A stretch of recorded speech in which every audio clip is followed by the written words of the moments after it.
All right, Invincible, season 2, episode 6. This is kind of a decompression episode in that we ended last episode on a cliffhanger with a bunch of characters' fates in the air.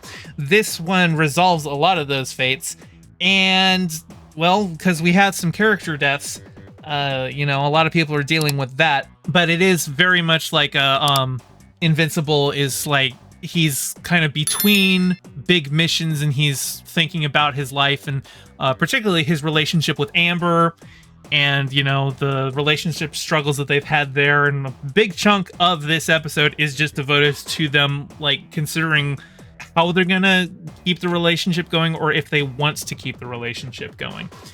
There's actually a really cool scene where Amber goes to Eve while Mark goes to Art, the tailor, and they basically have the same conversation. Like they keep cutting back and forth between them where people are finishing each other's sentences from the other conversation, where basically both of them are just worried about does this relationship work, can it work? And it's some good stuff, some good like mature talking about what happens when people love each other but they might not necessarily be compatible. I think this is doing a lot.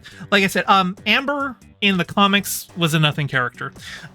She was just a white blonde girl who was the generic mandatory love interest for Mark. I never really cared for her. This version of Amber in the show, while I know people were upset with her in the first season for how she treated Mark for keeping the secret from her, I really like her as a character. And she even like addresses that where like for her, the biggest problem in their relationship had been the lying. And now that he's told her the truth, even though she knew, like now that she knows that he's a superhero and she has that expectation, he doesn't have to lie to her anymore. But she does. She has to lie to other people. She has to cover for Mark, and that's getting to her and all sorts of stuff. Axel says, so how do you think Rex will escape? Well, that was last episode. This episode, they actually kind of do a fake out because last episode ends with a gun pointed at his head. And this episode starts with him getting shot in the head, and you think that he's dead, but actually it turns out he survives somehow. I guess they even make a joke about, oh, I guess, he didn't have enough brains for that to have killed you. But like I said, and like last episode, I thought that both Duplicate and Shrinking Ray had died, but Shrinking Ray, while she was injured by getting swallowed by a guy and crushed, she was able to shrink down and like she's recovering. But Duplicate is dead. And Immortal, who was dating her, he's taking it really hard. And, he's lived countless lives. He's thousands of years old. He was Abe Lincoln at one point. So he's, loved and lost before, but he feels like this is different. Like he had a different connection to her, and he's in a bad way now, and he's very mopey, and like Cecil even tries to force him to take a vacation and all that stuff. So he's dealing with it. And Rex, he got messed up. He got shot in the head. He's missing a hand. He's in a long road to recovery. As for Eve, because Eve went with them to help fight the Sequids in space, and then they were able to stop the Sequids and get back home and stuff. But she had kind of retired from superheroing, but she decided to go and help them out. Now Cecil's like, when you decide to change your mind, come actually join the Guardians because we're down a couple members. So she's got to sit with that and have a decision on that. But like I said, this is a decompression episode. This is an episode where a lot of people are just dealing with their feelings. And then we also have Debbie, who last episode had a new kid dropped in her lap.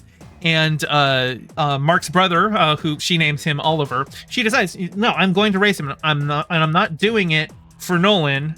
I'm doing it for Mark. This is Mark's brother. It's some of the only family that he has left. I'm going to raise him. And like Cecil wants to take the kid away and raise him in a lab that they've got. And she's like, look, I raised Mark. I know how to raise an alien kid. Okay.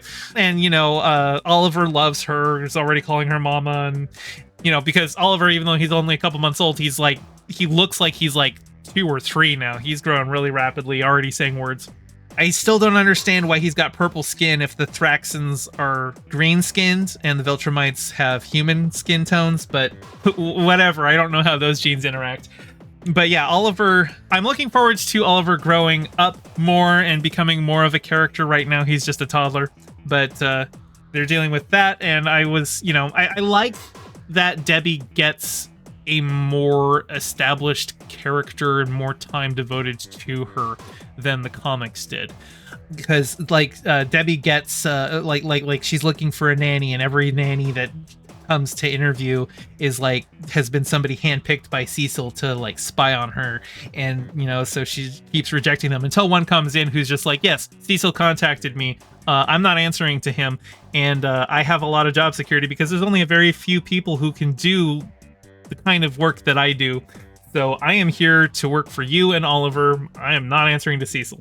So Debbie's got a nanny who seems to be in her corner. I don't remember this character from the comics. She might have existed, but they do a lot to sell you that, yes, she can be trusted. I don't know if she can, but, it is what it is. At the end of the first half of this season, as Nolan is being taken away by the Viltrumites, he told Mark to read his books. And Mark is commenting on that, he didn't even tell me I love you or I'm sorry. He said, read my books. Why would he say that? And then because he looked through some of his travel books but didn't see anything. But then he mentions that to Art, and Art's like, oh, well, he used to write sci-fi novels. He gave me a bunch as a gift. I never read them, but here, you can have them. And Mark reads them and starts realizing these aren't just sci-fi stories. They're actual events. They're documentations of alien beings and devices and stuff that could pose a threat to Viltrumites. And Alan shows up and is talking to Mark, and Mark's like, yeah, I've got all these books, and Alan recognizes, wait, I know this story. Yeah, this is all real stuff. So Alan takes a copy of all the books, and they can bring that to Thaddeus, and Mark says, look, I'm not going to space again. I just went to space twice in the last couple of months, so I'm trying to work things out with my girlfriend, but tell him that once they take the fights to the Viltrumites, I'll be there for them. So that's a fun episode. Like I said, a lot of downtime, but I'm excited to see where it goes. I really like this show. I think we've got, 2 more episodes this season, and we do get a little bit more of a tease of that multi-dimensional being at the end. So I think we're gonna see another confrontation there, and I look forward to it. But until then, if you can't wait to find out what happens next, read my books. No, read the books. After season 1 ended, I couldn't wait, and I read the entire comic run. Highly recommend it. Really good. The show is extremely faithful to it and is better paced. But if you can't wait, there's a lot of good story for you. Hey, thanks for watching. Your view means a lot. Don't forget to toss me a like and subscribe and ring the bell. And drop a comment below telling me what you thought of the video. I stream Mondays and Fridays at 5 p.m. Pacific, so catch me live and join in on the convo. You can find all my socials in the description below, and thank you to all my patrons, with a very special shout out to my Whale Shark tier patrons Ryan D and James Knight, and my Anemone Friend tier patron Piftle Cakes. Your support means the world. Catch you next time.